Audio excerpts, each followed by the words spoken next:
ঢাকা শহরে গড়ে উঠেছে অনেক কোচিং সেন্টার, আর এসব কোচিং সেন্টারের মধ্যে কিছু কোচিং সেন্টারে আবার চলে প্রশ্ন বাণিজ্য। সেজন্য প্রশ্ন বাণিজ্য ঠেকাতে এবার কঠোর পদক্ষেপ গ্রহণ করা হয়েছে। মেডিকেলে ভর্তি পরীক্ষাকে কেন্দ্র করে আগামী ১ জানুয়ারি থেকে ১৭ জানুয়ারি পর্যন্ত দেশের সব কোচিং সেন্টার বন্ধ থাকবে। প্রশ্ন ফাঁস ঠেকাতে এ পদক্ষেপ নেওয়া হয়েছে। মন্ত্রণালয় থেকে খুব দ্রুতই এই বিষয়ে প্রজ্ঞাপন জারি করা হবে। মঙ্গলবার স্বাস্থ্য শিক্ষা অধিদপ্তরের অতিরিক্ত মহাপরিচালক অধ্যাপক ডাক্তার রুবিনা ইয়াসমিন এ তথ্য জানিয়েছেন।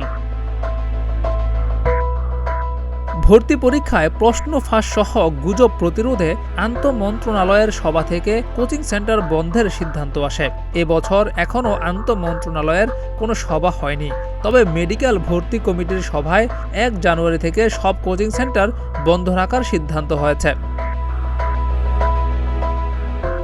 সরাসরি কোচিং বন্ধ থাকলেও অনলাইনে তো কোচিং চলতেই পারে, হয়তো এটা অনেকেই ভাবতে পারেন, কিন্তু সেটাও এবার সম্ভব নয়। অনলাইন অফলাইন দুই ধরনের কোচিং সেন্টারই বন্ধ থাকবে বলে জানিয়েছেন অধ্যাপক ডাক্তার রুবিনা ইয়াসমিন। কারো বিরুদ্ধে অনলাইনে কোচিং করানোর অভিযোগ পেলে তাদের বিরুদ্ধে আইন অনুযায়ী ব্যবস্থা নেওয়ারও হুঁশিয়ারি দিয়েছেন তিনি।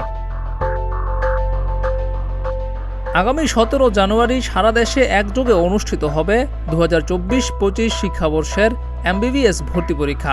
বিডিএস ভর্তি পরীক্ষা অনুষ্ঠিত হবে ২৮ ফেব্রুয়ারি। এর মধ্যে এমবিবিএস ভর্তির আবেদন শুরু হয়েছে।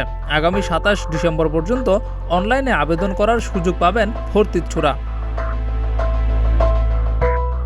জিয়াউর রহমান, প্রতিদিনের বাংলাদেশ।